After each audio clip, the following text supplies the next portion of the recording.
Assalamualaikum warahmatullahi wabarakatuh. Pada video kali ini kami akan mempresentasikan bab 4 pada mata kuliah Filsafat Ilmu yang berjudul Sarana Berpikir Ilmiah.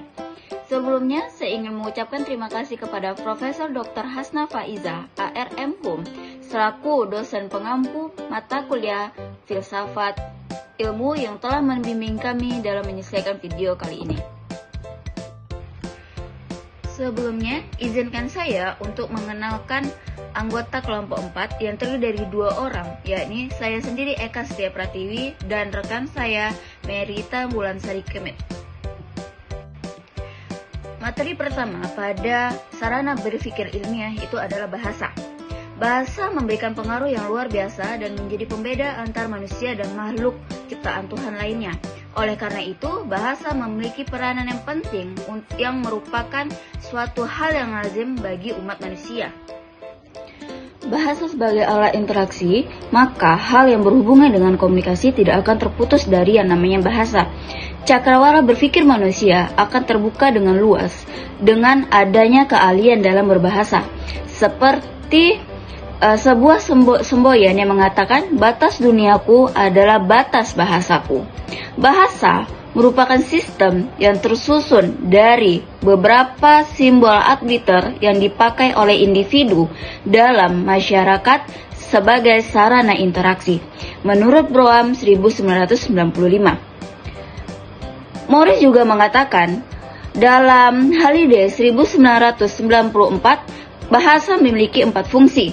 Yang pertama sebagai mood talking, bahasa yang memiliki arah terhadap individu atau pada sang penutur. Yang kedua, exploratory talking sebagai ucapan untuk keperluan estetis yang sebagaimana pengertian dari estetis itu sendiri.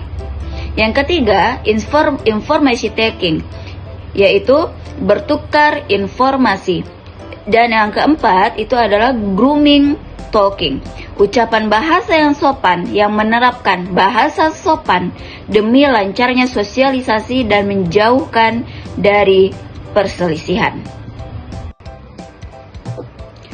Bahasa yang merupakan media interaksi verbal yang diterapkan selama berpikir ilmiah. Dengan bahasa merupakan media pikir dan media interaksi guna mengirimkan alur berpikir tersebut kepada lawan tutur. Materi yang kedua itu adalah matematika. Pada abad 20, sekarang ini matematika sering digunakan, yaitu pada hal simpleks seperti dalam hal berhitung, dan pada hal yang lebih kompleks seperti perhitungan antariksawan. Matematika memiliki 4 aktivitas dalam sarana berpikir ilmiah. Yang pertama, matematika sebagai bahasa. Matematika adalah bahasa yang melambangkan serangkaian makna dan pernyataan yang ingin kita sampaikan. Yang kedua, matematika sebagai sarana berpikir deduktif. Pola pikir deduktif sering diterapkan dalam ranah ilmiah, yakni cara memutuskan berdasarkan pada premis yang kebenarannya sudah ditetapkan. Aktivitas yang ketiga adalah matematika untuk ilmu alam dan ilmu sosial. Para ahli memakai matematika dengan alasan sebagai bahasa matematis ialah kaidah yang gampang ketika merumuskan sebuah hipotesis pada keilmuan.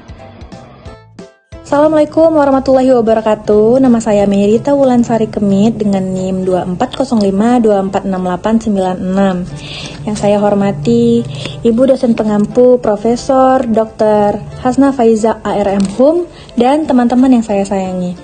Di sini saya akan melanjutkan materi yang tadi telah disampaikan oleh Eka, dan materi yang saya sampaikan ialah 4.3 statistik.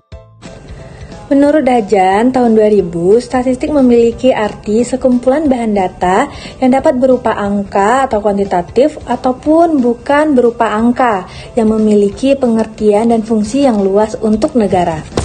Menurut Sujono, tahun 1996, dari sisi terminologi, istilah statistik mengandung banyak macam pengertian, yaitu yang pertama, istilah statistik terkadang diartikan sebagai data, yakni sekumpulan data berupa bilangan atau angka. Lalu yang kedua ialah sebagai aktivitas statistik, Dan yang ketiga, terkadang dimaknai sebagai metode statistik, yaitu usaha yang mesti dilalui ketika pengumpulan, penyusunan, penyajian, penganalisis, dan memberi penafsiran. Lalu yang keempat ialah istilah statistik pada masa ini juga dapat diartikan sebagai ilmu statistik. Berikutnya kita masuk ke dalam poin 1, yaitu hubungan sarana ilmiah, bahasa, logika, matematika, dan statistika.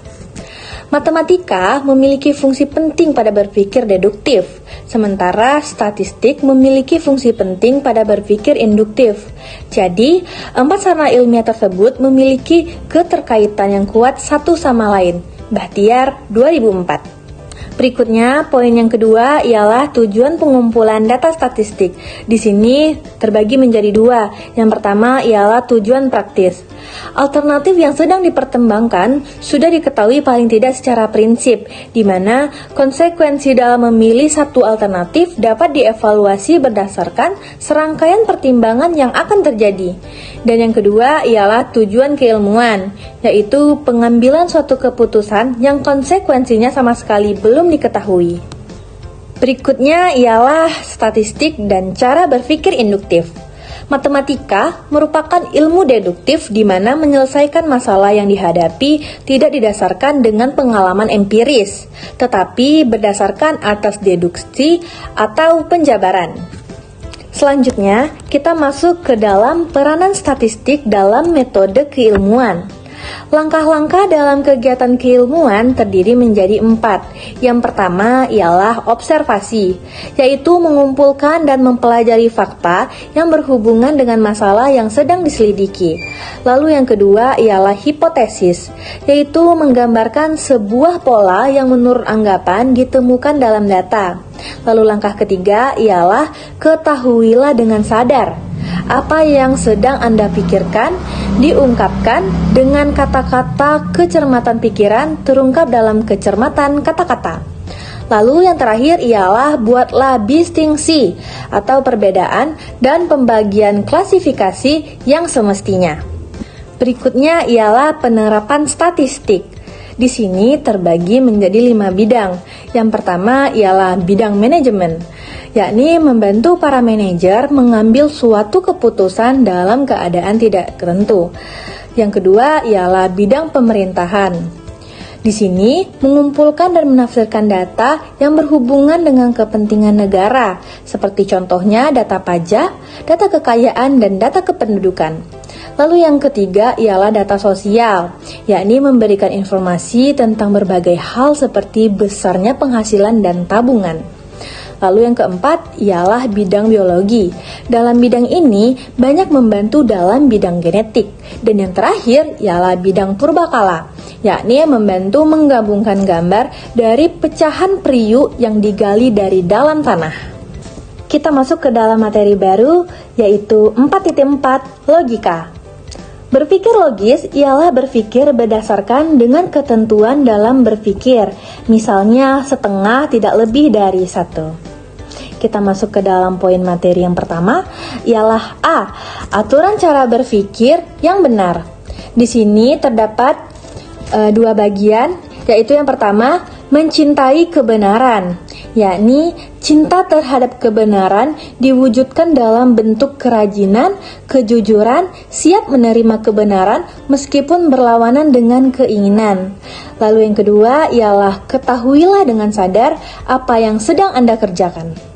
Lalu poin yang kedua ialah B, klasifikasi. Mengemukakan hubungan tentang objek dalam norma yang mencangkup pengertian lebih atau kurang dibanding dengan objek lain, seperti objek ini lebih panas dibanding dengan objek itu.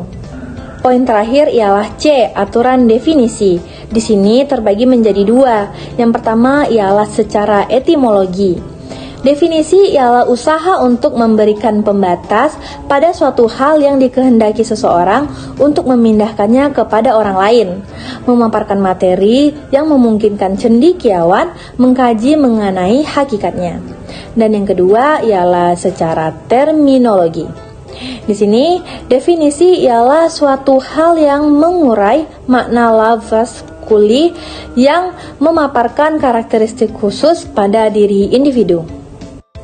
Sekian materi yang telah kami sampaikan, kurang lebih kami mohon maaf. Terima kasih telah menonton dan mendengar materi kami. Assalamualaikum warahmatullahi wabarakatuh.